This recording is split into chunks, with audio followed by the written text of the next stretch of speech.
All right, so every Saturday we do everything we can to make you more knowledgeable for your NFL Sunday bets. And here to shed some light on the games is a professional bettor and the host of the Bet the Board podcast, Payne Insider, joins us once again. Payne, how's everything today? Everything's going well. How you doing, Steve? All is well. Preparing for kind of like what I think is going to be a confusing weekend in the NFL, and really kind of a make-or-break weekend for a lot of these teams. Raiders and Chargers is a game that I think that a lot of guys are keeping an eye on because the Raiders have been victimized by a really difficult schedule. Monday Night Football against the Rams in prime time. They had a high-altitude game against the Broncos, then cross-country against the Dolphins, and then Baker Mayfield. So do you feel like this may be a good spot for them to be getting 4.5 against the Chargers team with one of the worst home field advantages in the NFL? Steve, I know you listen to my podcast, and you know by now I don't sugarcoat anything. I am not big on telling people what they want to hear, but I have to tell you that's probably the most informative question I've been asked this week, and I think you hit on all the angles, especially the last point there about the home field advantage. It's shocking to say this, but it appears odds makers overlooked the Chargers not actually having a home field advantage here, despite playing at home. And, you know, the Chargers are preparing for this massive pro-Raiders crowd, so much so that if you did your reading, you know, they were pumping loud sounds and noises and crowd music into the stadium at practice all week to simulate the game. And I think when you break down this game just a little bit, numbers-wise, it suggests Oakland should be able to put up points here. I'm not a Gruden guy, but at least offensively, he's proving some people wrong. Oakland's third in the NFL in passing success rate.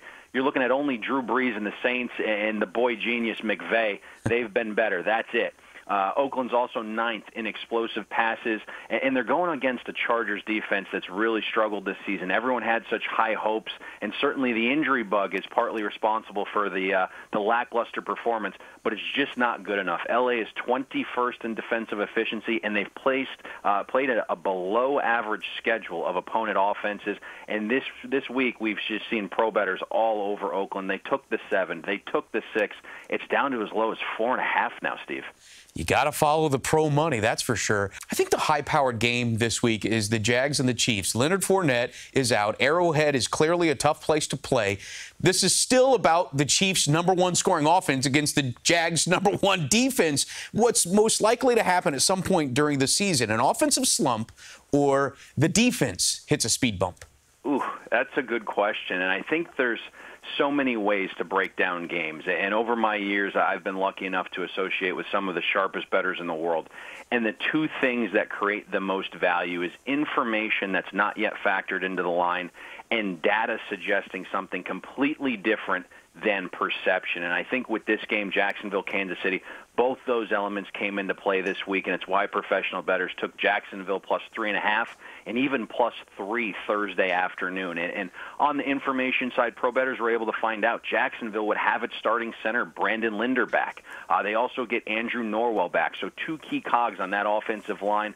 Blake Bortles also gets his favorite weapon back from summer and camp, Austin Seferian-Jenkins, so that's a big get back. And then you have the perception versus the data, and that's pretty simple here. You have a Chiefs team that's 4-0. They can do no wrong. Patty Mahomes right now is the favorite to win the MVP, Steve. It's nuts. But the data tells us Kansas City has actually been outgained this season. They're a negative 0.1 yards per play, and they're dead last, allowing 57% of runs to grade successful. And you look at Jacksonville on the other hand, positive 1.3 yards per play. And listen, you know, no doubt, this Andy Reid offense has been electric. Patty Mahomes has looked like the real deal, but the Chiefs have faced the 5th easiest schedule of opponent defenses, and in comes this elite Jacksonville unit, as you made mention. So despite more tickets on Kansas City, this number has a really good chance to close 2.5 off that key number because the professional bettors love Jacksonville this week. Well, the professional bettors are professional for a reason because most of the time they get it right. And you can get all of his insights by listening to his Bet the Board podcast. Payne Insider, thanks so much. Have a great night, Steve. All right, you too. All right, so let's get another perspective from a man you can follow on Twitter by the name of The Old Man Who Bets. However, he's not that old. Jeff Sheesby, thanks for coming in studio, man. Thanks for having me, Steve. Great to be here. Well, during that entire interview with Payne, I saw you nodding your head in agreement quite a bit. So I think let's go ahead and start off with that Jags-Chiefs game because the Jags' opponent record so far is 6-9-1. Do you agree we could be seeing regression from KC? Absolutely. They're averaging about 36 points per game. Obviously, they're loaded with talent, but that's not sustainable. They're coming up against the #1 defense with the Jaguars. And at 4-0 against the spread, I think they're due for a loss. Yeah. This one also has the over-under. Everybody wants to bet the game, the win, the loss of the game, but the over-under can be just as valuable as a bet if you can find the right number. Okay, so this is also a lesson to be learned by keeping an eye on how the public is betting and where the money is going. When you follow the money in this game, what do you learn? Absolutely. So I think there's two things to look at. One, you want to average offense and defenses. We got 36 points per game from Kansas City, about 14, I believe it is, from Jacksonville. So that gets you to 50. With the under at 49, that number already is low. When low, go lower, take the under. And when we're looking at the actual money splits, tickets versus money, I think it's currently at about 40% of bettors are on the under, but 60+% of the money is on the under. So that's the smart money is on the under. Exactly. The sharp money is on the under. And you know what they say, follow the money. Why not? Yeah. Like I said, with the sharp money is there for a reason. How about the Rams? 7.5-point favorites against Seattle.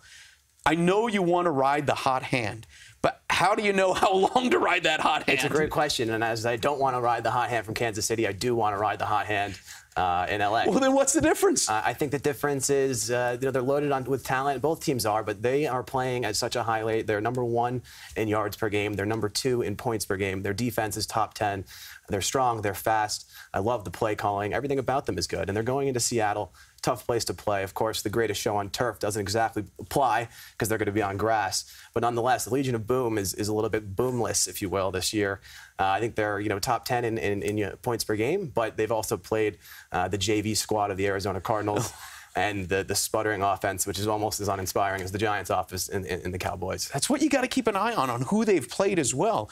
I also think it's something that we need to keep an eye on. Is we love analytics, we love stats, but there's also some things that are immeasurable, like locker room cohesiveness. And right now, I'm wondering if we have to start questioning that with the Giants. The Giants have some big playmakers, but 29th in the league in scoring.